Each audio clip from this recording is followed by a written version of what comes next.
Employee experience and customer experience are now a C-level and board-level imperative. And how are we responding to those changes that we've witnessed? Digital transformation initiatives are being advanced. The customer employee is being centralized in those digital transformation initiatives. And technicians and engineers and customer support agents are becoming much more important and critical in the customer journey. From an employee perspective, service leaders, in terms of their persona and their objectives, are changing. Their agendas are changing. The key challenges that they're facing are evolving. According to the recent benchmark survey, the Service Leaders Agenda conducted by the Service Council, service leaders cite supply chain disruptions as the #1 external challenge, cost and profit pressures as the #2 challenge, and capacity and workforce management availability challenges as the #3 challenge. The #1 internal challenge are capacity challenges, the hunt and quest for talent. That's signaled and fueled by two critical transformations that are happening right before our eyes. One of which is the silver tsunami continues to accelerate and expand in terms of its impact to available knowledge. The Great Resignation has also supplemented that aging workforce and silver tsunami in terms of challenging service leaders for available talent. And while recent statistics suggest that the Great Resignation has perhaps tampered a little bit, according to the Service Council's Voice of the Field Service Engineer survey, 60% of technicians ages 25 to 44, which typically represents about 75% of a service workforce, do not plan to be a technician or an engineer for the duration of their career. Technicians need information and they need intelligence and they need to be empowered in order to be effective.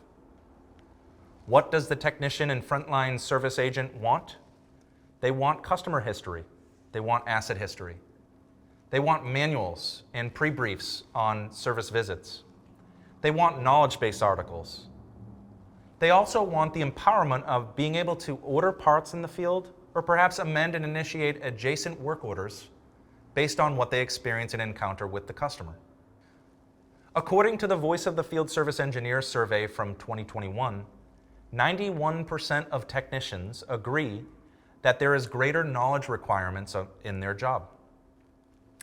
89% agree that there's more technical skill set requirements, and 3 out of 4, or 75%, agree that products are more complex. And what do they dislike about the job? They dislike paperwork and administrative tasks, which typically is about 20% of their daily tasks. When technicians and agents in the field are stuck, what are they doing? 80% of the time, they're phoning a friend. And that is a critical challenge among service leaders to help address, because what that does is it really halts productivity and effectiveness in the field, but it also takes up and ties up 2 technicians when that happens. For an example, if you have 500 technicians or frontline agents or field service engineers, and 20% of that workforce gets stuck on a daily basis, 1 out of 5, and each time they get stuck, they spend 15 minutes in terms of the phone call duration when they do call a friend, a colleague. That equates to a $1,000 cost strain on your service organization on a daily basis per technician. From the customer's perspective, customers are evolving considerably. Their channel preference is changing. Many customers are seeking self-service and knowledge portals to solve issues that they have, a do-it-yourself or a DIY experience. They're also seeking digital-first or remote assistance channels before having a technician dispatched. Consumerization continues to happen at a very rapid pace across many business-to-business sectors. Thanks to Uber and Amazon and even Domino's Pizza, if you can track and trace your pizza from order through build to delivery and consumption, well then you expect the same experience in a business setting. Recently, the Service Council conducted an annual survey called the KPI and Metrics Survey. We benchmarked over 100 service leaders. From a prioritization standpoint, we asked service leaders to prioritize 1 through 5, 1 being the most important. What are the metrics that are of most focus for you in 2022? service leaders chose customer metrics as number 1, followed by revenue metrics, followed by cost metrics. Those 3 metrics are typically 1, 2, and 3, and they flip-flop on an annual basis. The Service Council has cited this whole notion of smarter services, creating a harmonious balance between those 3 forces. Number 4 metric of prioritization were employee metrics. And 5 were supply chain. I think what was most shocking and revealing from those observations was number 4, employee metrics.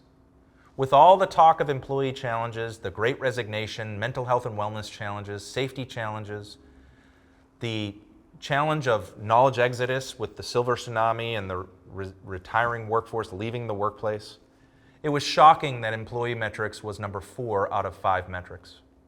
As we look at the priority of metrics in the customer area, we asked service leaders to prioritize their go-to metrics within that realm. The top 3 customer metrics were not really that shocking. Customer satisfaction continues to be the number 1 metric of choice. We asked service leaders to prioritize customer metrics that were of utmost importance to them. The number 1 customer metric was CSAT, unshockingly.